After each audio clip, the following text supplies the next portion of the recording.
पुष्प वाटिका और एक अशोक वाटिका। तो अशोक वाटिका कहाँ है? लंका में। और पुष्प वाटिका कहाँ है? देखा बुढ़िया अयोध्या कहती है। कहाँ बा हो? अरे जनकपुर कहा ना। सीता जी फुलवा तुरे जहाँ कौने वाटिका में? पुष्प वाटिका। भंडरिये के लेखा इहो घूमता, इहो घूमते फेरा लगावत रहेला। बोलो सच्चे दरबार की जय। सीता जी फूल तुरे जातड़ी अपना पुष्प वाटिका में। और वही वाटिका में एगो सुगा एगो सुगुनी रहले। तन गौर से सुनो। सुगवा कलश सुगिया चिन्ह तड़े के हाँ? सुगिया कलश हमरा पहचान में तना बा। सुगवा कलश देखी है सीता है। राजा जनक के बेटी है फूल तुरे आवतड़ी। सुगिया कलश तनी गोड़ पर गिर जाई। सुगवा बार बार मना कले मत गिरी है। आ केतनो मना कैलस टप दे सुगिया गोड़ लागे गई। सीता के गोड़वा पर गोड़ लागे गई। टप दे सुगिया के सीता जी पकड़ लेली। अब पकड़ के ले गली तब पिजरा में बंद कर देली। ध्यान से सुनिएगा। अब पिजरा में बंद कर ली तो सुगिया वही में रोवतिया तड़पड़ातिया। कोनो मेहरारू से मर्दे से छोड़ा दे जाता रोई कि ना? उ जहां बा ओकरा कष्ट होई, ओकरा जहां बा उ।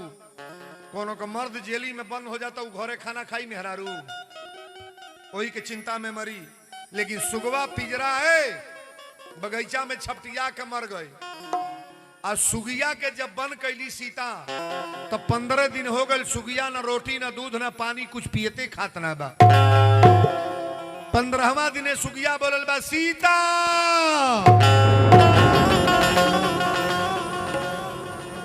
सीता दौड़ के गईली। कली सुगिया तोरा कहाँ हो गई? सुगिया कल सीता अब हम मरे जातानी, हमार प्राण अब गला पर आ गइल बा। लेकिन सीता एक बात याद रखिया, हमारी पेट में अंडा बा बच्चा। चिड़ई के बच्चा कैसे होला? अंडा से। सुगिया गर्भवती रहे करे पेट में अंडा रहल। सुगिया कल सीता हम मरे जातानी, लेकिन हमारी पेट में बच्चा बा तो के श्राप दे के मरतानी। एक दिन तोहरी पेट में बच्चा रही तो के जंगल में हम छोड़वाए। तोहरी पेट में जहिया बच्चा रही तो के जंगल में हम छोड़वाए। सीता कली चिड़ई होके कितना गलत श्राप देती आई। चिड़िया होके श्राप दे रहल बा। अच्छा एक बात बताइए, चिड़िया का श्राप लगता है कि नहीं? नहीं लगता है? एकदम लगेगा। गौर से सुनना। बहुत लोग कहेला मुर्गा काट दो, के मुआ दो, मुआवले के बाद उस श्राप आपको भोगना होगा। अच्छा एक बात बताइएगा, चोरी करने वाले को श्राप लगेगा कि खाने वाले को? नहीं बोलोगे? केहू को मर्द चोरा के गोभी उखाड़ के ले आवा था तो चोरावे वाला के श्राप लगी कि खाए वाला के? नहीं बुझाई? नहीं बुझाता? खाने वाले को बोलना चाहिए कि आप ऐसा काम ना करो, ये तुम्हारे चोरी से पूरा घर बर्बाद हो जाएगा। हमारी बहनें गौर करेंगी, बेटियां गौर करेंगी। बाबू लोग, चोरी करने वाला का कम श्राप है, लेकिन जो चोरी का धन खा रहा है उससे ज्यादा वो भोगेगा महाराज। खेतवा में जाता भथुआ खोटे तो नहीं बुझे चाहिए मेहनत से बोले भाई कहो सरसों बा तो सरसों काहे उखाड़तानी? दूसरे के खेते में से सरसों उखराई तो के भोगी? तोहरा तो भोगही के बाद जे खरवा भर खाई ते भोगी। सुगिया श्राप देले कि सीता तो के श्राप देतानी। एक दिन है सुगिया तो के जंगल में छोड़वाई। आई कथा 3 जन्म तक चलता है महाराज। 3 जन्म। सुगिया मरल बा तो धोबिनिया बनल बा। अयोध्या में कौन हो? धोबिनिया। जकरी कहले पर राम जी छोड़ो। सुगिया मरल बा तो धोबिनिया बनल, आ सुगवा मरल बा तो वह धोबिया बनल बा। दोनों हम चर्चा विशेष रूप से बतावत चली। राम जी के बियाह भइल, बियाह के बाद वनवास भइल। अब वनवास के बाद जब राम जी अइले आनंद रामायण में इहो लिखल बा कि कई कहली कि सीता लंका में गई ललू हो, रावण के देखले बाड़ू, रावण कैसन बा। पहले एक बात बताइएगा आप, सीता मैया लंका में गई हैं, गल बड़ी हो, फिर हिले मुड़ी हे तरे रावण के हिम्मत बा सीता के उठावे के। आप कथा को ध्यान से सुनना, माता जानकी लंका में नहीं गई है, उनका छाया गया है। अरण्य कांड की कथा में पढ़िएगा, जब खर दूसर के वध हो गई ना, तो राम जी सीता से कहले कि सुनहु प्रिया बरतुरचुर सुशीला, मैं कछु करब ललित नर लीला, तुम अपावक मह करऊ निवासा, अजय लगी करऊ निशाचर नाशा। अगली सीता, असली सीता के अग्नि में प्रवेश करा देले। सीता के छाया वहां है, रावण गईलो बात है, असली ले गल की नकली। कौन हो? असली, असली ले गल बा, नकली। अच्छा, नकलियो सीता के ले गल तो रूप देखले बा ना। अगर सीता का रूप देखा होता रावण, तो ये चौपाई नहीं लिखा जाता कि तब अनुचरी करऊ पनमोरा, एक बार बिलो कुमम ओरा। रावण ने कहा एक बार मेरे ओर ताक दो, लेकिन माता जानकी के नकली चेहरा भी रावण देखले ना रहे। अगर देखे होते तो ये चौपाई नहीं लिखी जाती कि तब अनुचरी करऊ पनमोरा, एक बार बिलो कुमम ओरा। कथा को ध्यान दीजिएगा। के कई कली बतावा रावण ले गल देखले बाड़ू, सीता मैया कली माता जी ना देखले मिली। के कई एक बहुत बड़ा अजूबा करने जा रही है। के कई ने कहा रावण का कुछ नहीं देखी हो, सीता मैया ने कहा बार बार जलील करेंगी, मैं रावण का पैर देखी हूं, वो भी छाया प्रतिबिंब, जो छाया होती है ना, उससे मैं देखा हूं। के कई कली रावण के पैर बनावत, रावण के पैर बनौली, अपनी हाथ से सारा फोटो के कई बना दिली। राम जी के बोलौरी कहली पुत्र कमरा में चला, और राम जी कमरा में गए तो रावण के फोटो जब देखला तो ई कहां से। के कई ने कहा सीता मैया गई थी वही लाई है, बहुत सीता लाई है। राम जी सीता से कहले, सीता कहली स्वामी आज तक मैं अपने जीवन में कभी झूठ नहीं बोली हूं। सीता जौने दुर्दशा में रहल बड़ी कोनो नारी रही, कहो रही, अगर झूठ बोले के रही तो सीता वही तरह अयोध्या रही जाती, जंगल में कहे जाती। लेकिन पतिव्रता नारी, सती नारी अपने पति से कभी झूठ नहीं बोलेंगी। सही बोलने में लगता क्या है, सत्य बोलने में क्या लगता है, सत्य बोलने का प्रयास करो। सत्य बोलने वाली नारी कभी विधवा नहीं होती हैं, सत्य बोलने वाली नारी कभी कोई घटना नहीं होगी, सत्य बोलने वाली नारी के सामने कभी बेटा का मृत्यु नहीं होगा। सत्य तो महाराज बहुत बड़ी चीज है। आज बड़ी योजन की कथा है, ध्यान से सुनना।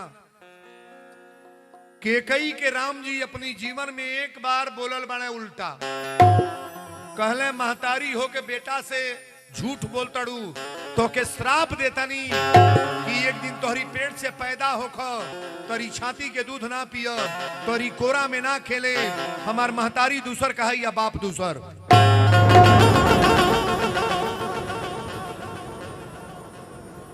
ये द्वापर त्रेता की कथा है। के कई जब मरल बड़ी तो द्वापर में का बनल बड़ी। भादों में कौन त्योहार पड़ेला, तीज, खाली तीजिए जानता लोग। भगवान के जन्मवा कौने नहीं गवाला। अरे भादो के रतिया अनहरिया पहरुआ सब सूते ललना कृष्ण लाला लिहल अवतार महल उठल सो हर हो। अरे नंद घरवा बाजेला बधैया त खेले ले कन्हैया नु हो। ललना जसोदा लुटावेली गहनावा कन्हैया के जन्म भइले। अच्छा तो कन्हैया केकर दूध ना पियल नहीं बोलो केकर जसोदा के। कन्हैया के माई के नाम केहू जनता नहीं ख्याल ना बोलबू कस के। हाँ बहन का बोल लू। कन्हैया के माई के नाम देवकी। जेलिया में के बंद रहल देवकी या वासुदेव। देवकी के दूध भगवान पियली कन्हैया जी पियल। देवकी के दूध कन्हैया नहीं पिए। कहले रहे कि तरी छाती के दूध ना पियो तरी कोरा में ना खेले। हमार महतारी दूसर कहा या बाप दूसर। जसोदा को माता कहा गया है और नंद बाबा को पिता कहा गया महाराज। बोलो वृंदावन बिहारी लाल की जय। तीन गो बात आ गई चौथा जाने जाता नहीं। जाने जाता नहीं उहे धोबिनिया अपने नैहर जात रहे कौन जो सुगिया मरल बा। नैहर जात रहे नदी बहल है जैसे नदी बा अब ना पुल बनल बा पहले नैये होत रहल नाई से ए पार से ओ पार ओ पार से ओ पार। त नाई पर मलाह बैठल है। सांझी के बेरा आंधी पानी आ गई मलाह कलश पानी में हम नाव ना ले जाए। धोबिनिया कलश कहाँ है हमारा नैहर बियाह परल बा ना ले जाइब कहले ना ले जाए। अब देखी धोबिनिया कैलस का कलश रात भर ये मड़ई में रह अब सुबेरे हम जाए। सुबेरे जाए ए रात भर मड़ई में रहल जब सुबेरे घरे गई तो धोबिया डंटा लेके लगल मारे। अब मारे लागल ई कहलस कि हम राम जी ना हई। सीता के रावण ले गल फिर अयोध्या लाके बैठोले बड़े। धोबिनिया आइल भगवान के दरबार में न्याय मांगे। दरबार में चौकीदार कुल 4 गो गेट पर सिपाही रहले। कहले कि राम जी शयन कक्ष में है कल आना। धोबिनिया लौट के गई। राम जी जानले कि कोनो महिला न्याय मांगे आयल। 4 गो चौकीदार ना अपने स्वतः भेष बदल के राम जी जाता न देखे। आ धोबिया मारते में कहता कि राम जी ना हई। सीता के रावण ले गल फिर ले आके बैठौले बड़े। जब राम जी अयोध्या में अइले तो इनका समझ में बात आ गई। बात तो गड़बड़ बा। राम जी लक्ष्मण के बोलौले और लक्ष्मण से कहले कि लक्ष्मण एक काम कर दिन निकलला के पहले सीता के ले आके जंगल में छोड़ जब। जंगल में छोड़ दो।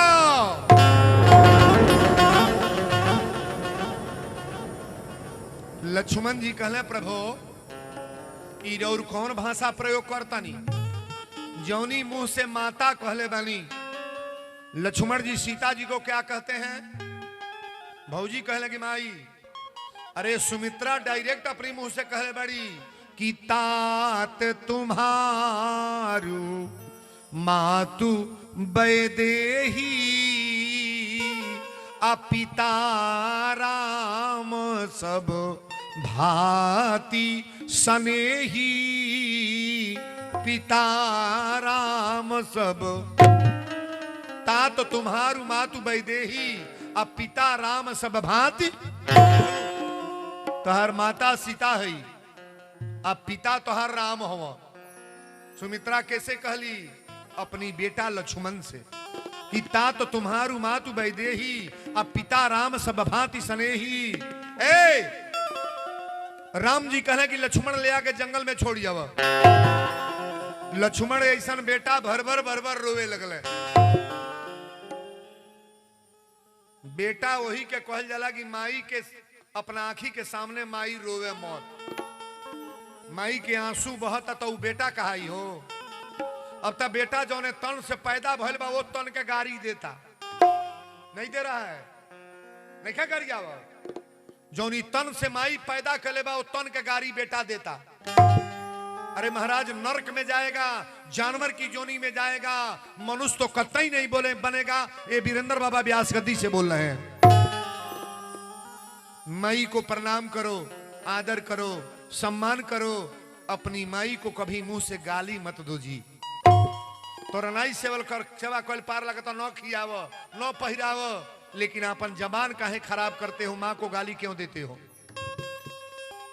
बुजुर्ग माँ को गाली देने वाले बेटा आज है महाराज। बोलो सच्चे दरबार की।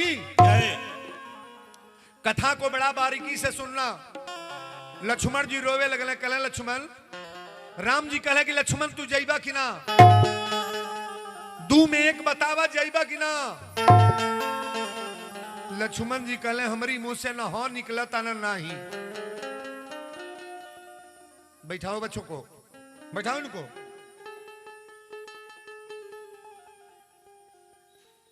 राम जी कहे लक्ष्मण तहरा मन पड़ता, अयोध्या में कोई पापी पैदा नहीं हुआ है।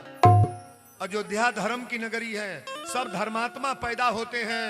धर्म खातिर वनवास भइल, धर्म खातिर सीता के हरण भइल, और धर्म खातिर लंका जरावल गई, और रावण को मार करके अयोध्या राजगद्दी पर हम लोग बैठे। राम जी लक्ष्मण से रो के कहले, जिस धर्म के कारण राज गया और पिता श्री का मरण हुआ, अरे जिस धर्म के कारण भाई गिरा सीता प्यारी का हरण हुआ,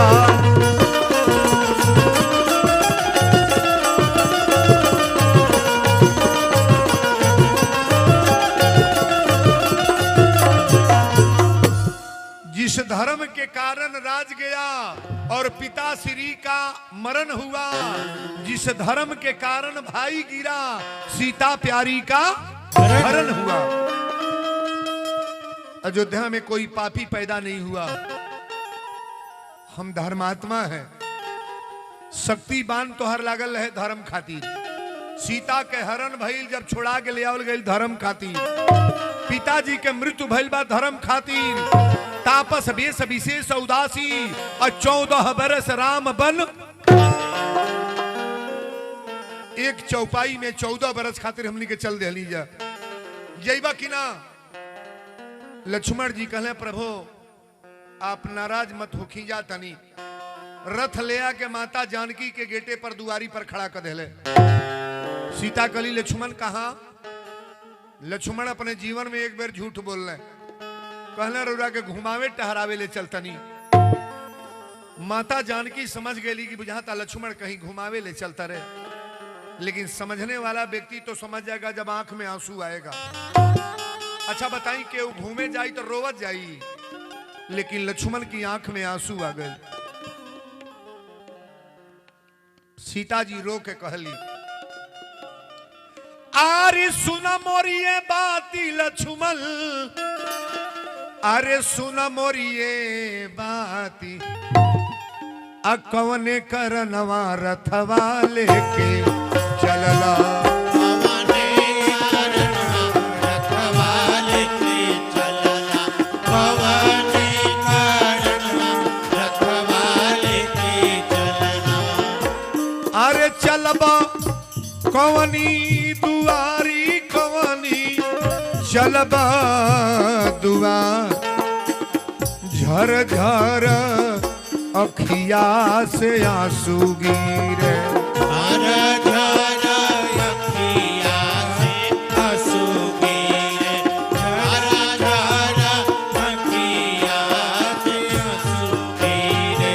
सीता करली पुकार, सीता करली पुकार, बार बार मैया रोके पूछे लगली, बार बार मैया रोके पूछे लगली, बार बार मैया रोके पूछे लगली। अरे कहवा चलबा हमारे बाबू, चलबा हमार, बार बार रोके मैया पूछे, बार बार रोके मैया पूछे लगली, अरे रोके मैया पूछे लगली। अरे चलबा लक्ष्मण हमार कहवा, चलबा हमार, बार बार बार रोके मैया पूछे लगली, बार बार रोके मैया पूछे लगली। बोर्दी रजा रामचंद्र की, जनक नंदनी की, भैया लखनलाल की। लक्ष्मण जी लेके गईला है बाबू, आ जब घोर जंगल में गईला तो लक्ष्मण जी रथ रोक देले। आनंद रामायण में तो बड़ा बाउर बाउर चौपाई शब्द लिखल बा, वो सब हम नहीं बोलेंगे, मेरे अपने दोष लगेगा, अपने को दोष लगेगा। लेकिन लक्ष्मण जी जंगल में रथ छोड़ के आ सीता मैया के कहले माता जी अब रौरा जाई है जुले सेवा समाप्त। सीता कली लक्ष्मण तू घुमावे ले ला कि जंगल में छोड़े? कहले प्रभु के आदेश बा कि जंगल में सीता के छोड़ के चलिए। सीता करी कि लक्ष्मण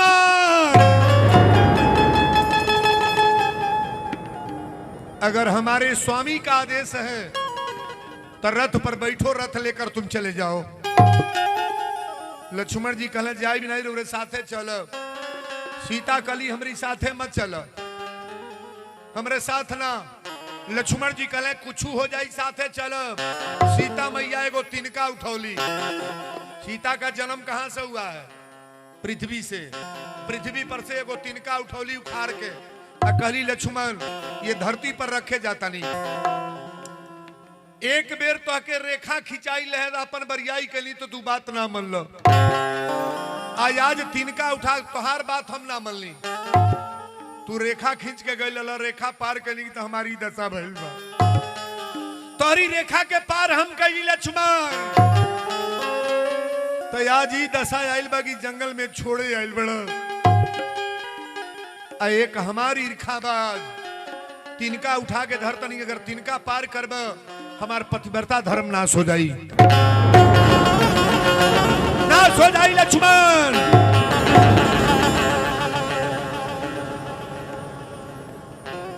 लक्ष्मण आंख में आंसू लेके रोते चल गई। बात ये बिगड़े के होला तो तरह तरह के भाषा आवेला बाबू। सीता मैया कली लक्ष्मण तोहार बात अगर उस दिन मनले रहती तो तोहार खींचल रेखा हम पार ना करती। साधु बन के रावण आयल भिक्षा देवे बाहर गईली, तोहार बात ना मरली तो धोखा में पड़ गईली। आज हमार बात तू ना मनबा तो धोखा में तू पड़ जीवा। लक्ष्मण जी रथ लेके चल गईले, लेकिन सीता मैया वही जंगल में तड़प तड़प के रोवतड़ी। लक्ष्मण जी अगर पहले तू बतौले रहता तो ई दशा हमर ना भई, लेकिन चला कोनो बात ना बा। अपने बीराना हो जाता आपन के बा। समय केहू के न छोड़ले बा, बेकार कैले बा। जे जे बनल वीर ओकरो के लाचार। समय बड़ा बलवान है, बेटियां बहन गौर करेंगी।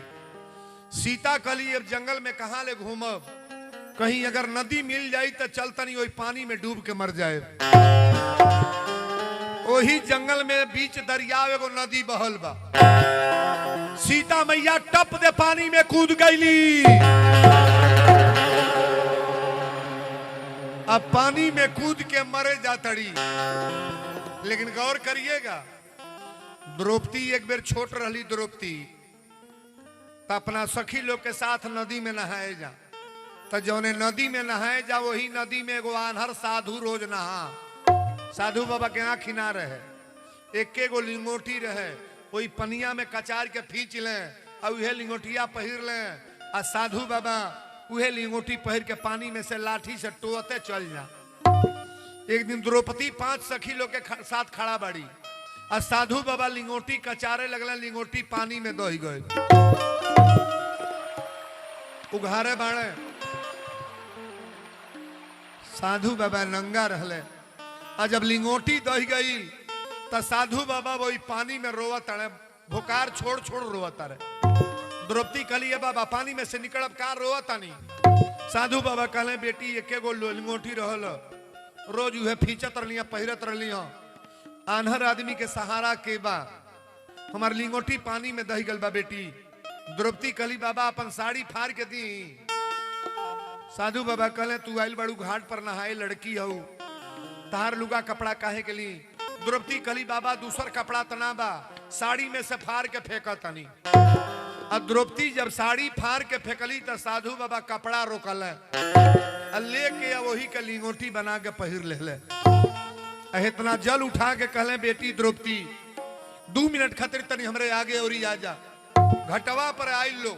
साधु बाबा पनिया उठा के कहले बेटी एक निवेदन बा, तोरा जीवन में एक चीज कमी ना होई का कि कहियो ना घटी तो हरी तन पर के चुनरिया, कहियो न घटी तोहरे तन पर के चुनरिया, कहियो न घटी तोहरे तन पर के चुनरिया।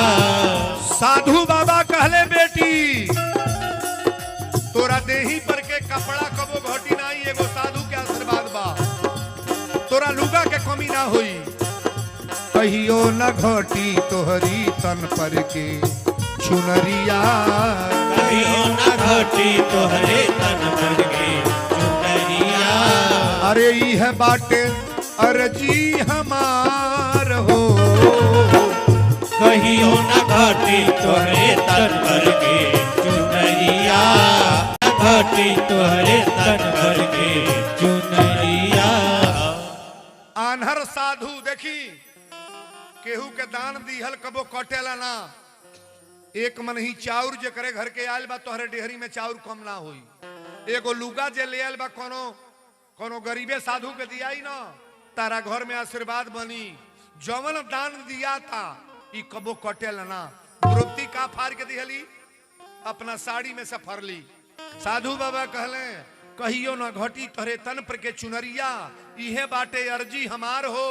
आ दुखिया गरीबवन के दीह तू सहारा, दिहले मिलेला बार बार। कोनो गरीब आदमी के सहारा दिहल कबो कम ना होला। परिवार में कुछ के कमी ना होई। देवे के चाहिए, बांटे के चाहिए, खियावे के चाहिए। सोरे तबे से बाबा बाबा कइले बैठ सो। चेलवा कले से एगो औरत आके पानी में डूब के मरे जातिया, पानी में डूबे जातिया जंगल में। राम जी के जन्म के पहले रामायण के लिखले बा वाल्मीकि जी। राम के जन्म के पहले रामायण को किसने लिखा? वाल्मीकि बाबा। और लवकुश के जन्म के पहले लवकुश कांड के लिखले बा वाल्मीकि जी। वाल्मीकि भी पहले लिखा तड़े कि सीता के राम जी छोड़ी हैं, सीता ये जंगल में हमारा कुटी पर रही है। वाल्मीकि बाबा चेलन के साथे गईले, आ घटवा पर खड़ा होके एक बेर कहले बेटी, एक बेर कहले बेटी। आ जब बेटी कहले तो सीता फफक के वही पानी में रोए लगली। ईमानदारी से बोलेंगे आप, आज इस कलयुग में कोई बेटी कहने वाला है कोई कहने वाला? 5 वर्ष के लड़की के साथ बलात्कार दिया जा रहा है। 10 वर्ष लड़की को नंगा ऐसा ऐसा करके जंगल में मार दिया गया।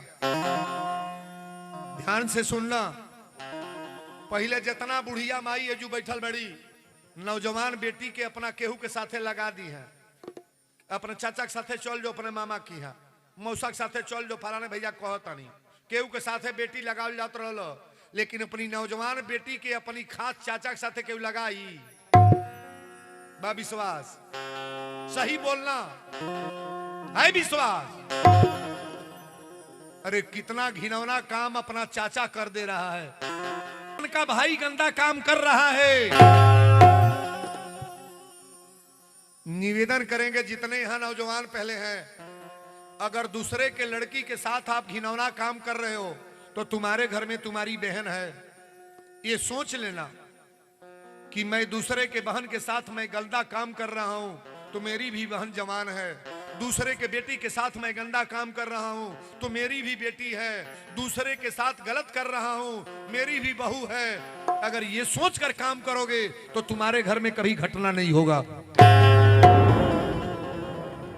तीन नजर बनाओ, 3 तरह से नजर बना लो, गौर से सुनेंगे। कोई छोटी लड़की अगर दिखाई देना तो उसे बेटी मान करके अपना लेना कि ये मेरी बेटी है। अब कोई नौजवान लड़की अगर मिल जाए, नौजवान बेटी, तो उसे अपना बहन बना लेना कि हमारी बहन है। और माँ तो माँ होती है। आज तो नजरिया माँ के ऊपर लोगों का गलत हो जा रहा है कि मौका पावे तो लोग का कही दी। कोनो पुरनिया महतारी अगर बेटा लेके जाती है ना है पड़े सरसों के कगरी पड़ जाते हैं रहरी पड़े तो ये जो सब पहले 10 जन तक ही हैं। कहाँ के हो रे, कहाँ के लड़का हो लेके जाता अब हो कर बेटा। गलत बोल रहे हैं, गलत बोल रहे हैं। अपने पुत्र को लेकर के बुढ़िया माई जा रही है।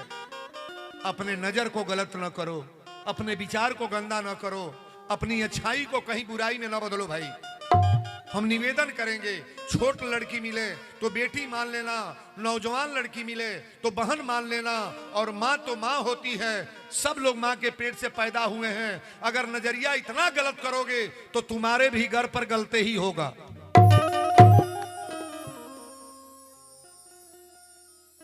हमार बतिया बाउर नहीं होता, हम असली बात बोल रहा हूं। कोई बाड़ी सबके बेटी बा, सबके बहिन बा। अगर सबके घर पर रही तो लोग दावा बोलत चले तब तक घर बचबे ना करी। किसी का इज्जत बचेगा, बचेगा सम्मान। सम्मानित लोग गांव में रह पाएंगे। सम्मान बचाने के चक्कर में ऐसा काम ना करो। दूसरे के साथ धोखा करोगे तो तुम्हारे साथ भी धोखा हो जाएगा, समझ लो। बोलो सच्चे दरबार की जय। वाल्मीकि बाबा जब बेटी कहले तो सीता तड़प तड़प के रोवे लगली। कहली बाबा आज तकले धरती पर बेटी एक जनी कहले जेकर नाम राजा जनक है। बाप जो अपना बेटी के कदर इज्जत कर दे बा, कोनो दुनिया में चाचा मामा करी हैं, करी हैं। और जो माई इज्जत कर दे बा बेटी के, संसार में बहुत लोग कहले चल तोल तोर पाप मर गए हम बानी ना, बापे के दाह के ऊपर दी। लोग कह दिल चल तोर माई मर गल हम बानी ना, मारी अपनी माई के लखा माई के होई। लेकिन सीता के जब वाल्मीकि बाबा बेटी कहला तो सीता पहले भरभर भरभर रोए लगली। कहली बाबा अपनी कुंडली के का कही, हम सबसे बड़ा अपराधी धरती पर हम ही मानी का। शादी जहिया भइल तहिया हमार महतारी बाप कहले राजा जनक जी माता सुने ना कली की हमारी बेटी के ऊपर कोनो आंच न आवे।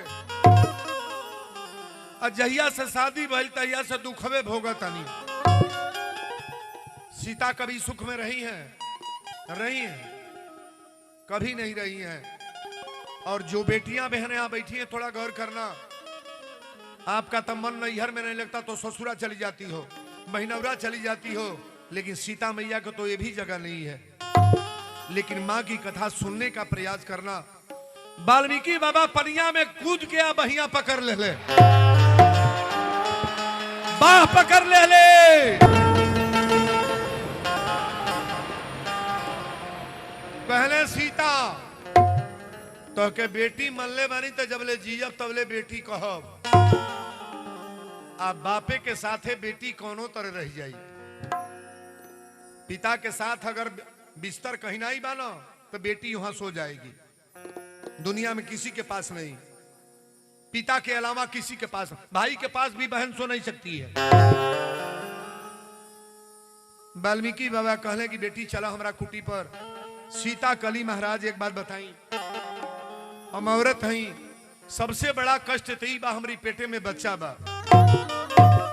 मरे के बेर सुगिया श्राप दे के मरल की सीता जौना तर से पति से छोड़ा के हम गर्भवती बानी मुआवतड़ू ताकि श्राप देतानी कि अपनी पति के वियोग में तड़प तड़प के जियबू। आज चिरई के श्राप हमरा लगल बा बाबा, हमारी पेट में बच्चा बा। वाल्मीकि बाबा कहले बेटी हमरा कुटी पर चल। सीता कली हमरा बच्चा होई तो के देखी। वाल्मीकि बाबा कहले जेकर केहू नहीं बा ओकर उ बाड़े। का हो? जेकर केहू नहीं बा, केहू ना होकर तो ओकर बच्चा ना होई। ओकर बच्चा भगवान आराम से पैदा कर देले। हमनी के घरे तो एगो पतोही के बच्चा होके के बाद 50,000 धोल नहीं बुझाई। पहले तो 30-40 हजार दवाई में लाग जाता जब से पेट में गर्भ आवा था। अन्ना दवाई हो तो कोनो विकलांग पैदा होई, कोनो आंधर होई, कोनो खड़े नहीं होई, 20 गो बीमारी चल गल बा। एगो बच्चा पैदा करावे के बाद तो 50,000 धो के अस्पताले पर जा। बड़ा तकदीर वाला जे बा ओकर नॉर्मल बच्चा होता। हम तो लालमन बाबा से कहब हे काली माई के जब कुटी पर गईले तो धीरे धीरे दिन बीते लागल। 9 महीना के दिन होला। ई सोहर हम गौले बानी। हमनी के माई के पेट में को महीना रहल जाला? को महीना हो? और देखा 5 गो अंगूरी उठाओ तड़ी, देखा कौन तमाशा करता, देख लो। को महीना? 10 महीना ना। अब देखबू का कहत दियड़ी 10 महीना हो। कौने देश से तू रहे? 9 महीना। चाहे वीरेंद्र बाबा हुए चाहे आप हुए, लेकिन बड़ी बारीकी से सोहर गाए। 9 महीना के दिन हम अपने हाथे लिखले बानी। ये हमारे लिखल सोहर है। अगर शब्द कहीं गलत होके तो ओकर बाद आशीर्वाद दे कि वीरेंद्र बाबा लिखले तो बड़ा ई चौपाई ई सोहर गलत बा। बड़ी भाव से लिखले बानी। अरे लिपली वो पोतली अंगनवा दुअरिया धई के ठाण भैली हो, साहेब जोहेली नई हरवा के बाट के हुए नाही आवेल हो। अरे हे लालमन बंद कर, नच पैलू नच पैलू। हे लालमन बाबा, हे काली माई, 1 महीना खातिर गटैया बैठा देता तब वो निक रहल। चुरैल धैल बता लोग है तर करतन लोगन है तारे।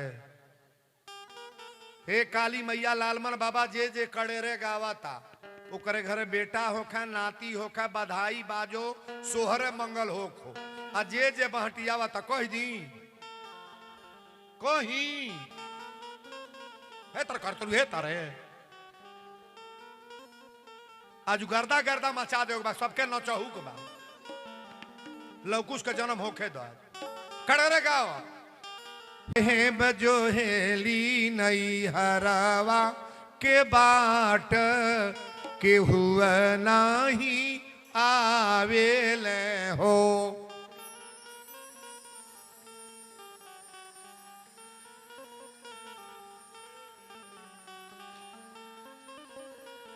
एक चूड़ी औरी कड़ेर करे दो। साहेब जो हेली नई हरावा के बाट के हुए नाही या अवेले हो।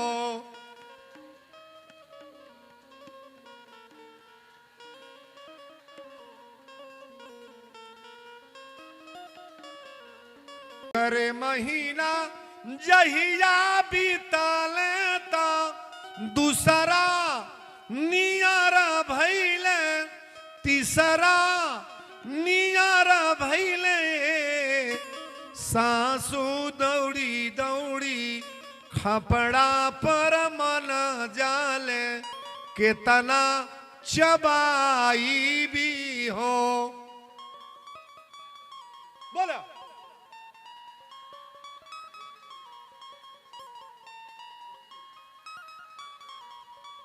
3 महीने बोरिया।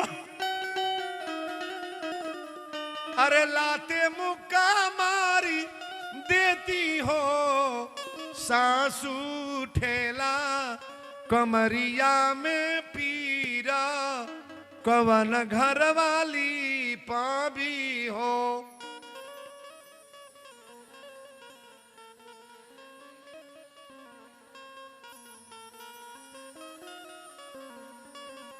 जहिया बीतले ता 5वां नियर भैले, सासू दाली भात देखी हमारा हुलियावे, निदियो नाला गेले हे।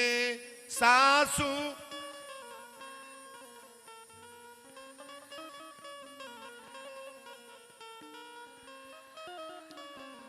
पांच महीना 6वां महीना चढ़ल बा। अरे 6वे महीना जहिया 7 बीतल दिन देखा 8 बीते सासू कस कस फुफुती के बान्हिले छम छम खुली जाले हे।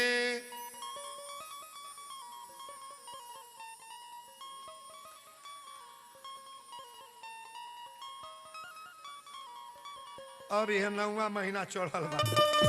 अरे दुलारे ललना आंगन में खेल बर ललना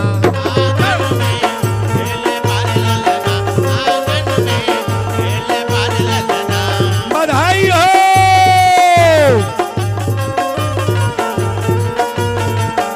अंगना में खेल बर ललना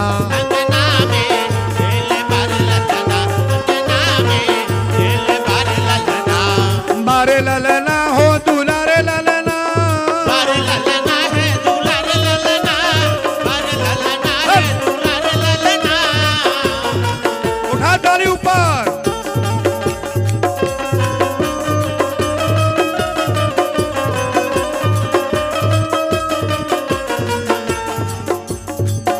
अंगना में खेल बारे ललना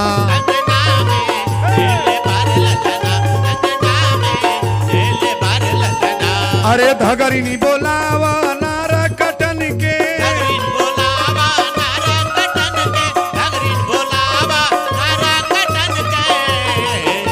बधाई हो।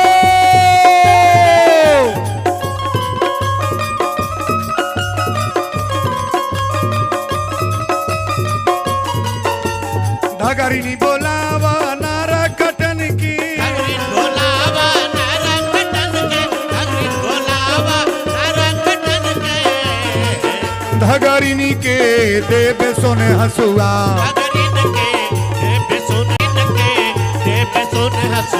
अरे ननद के बोलावा सौरी लिपि की के बोलावा सौरी लिपे के ननद के बोलावा सौरी लिपे के। ननदों के देव जोड़ा कंगना ननदों के देव जोड़ा कंगना ननदों के देव जोड़ा कंगना। ब्राह्मण बोलावा वेदा पढ़े की पंडित बोलावा वेद पढ़े के ब्राह्मण बोलावा वेद पढ़े के। बधाई हो।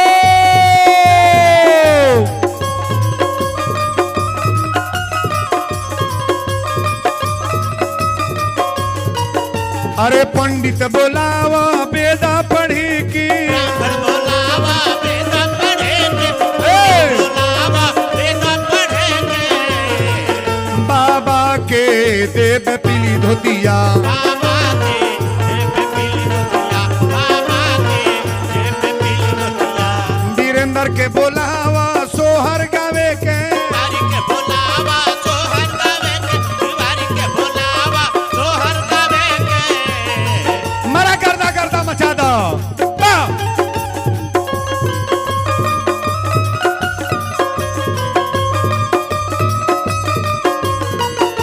वीरेंद्र के बोलावा सोहर गावे की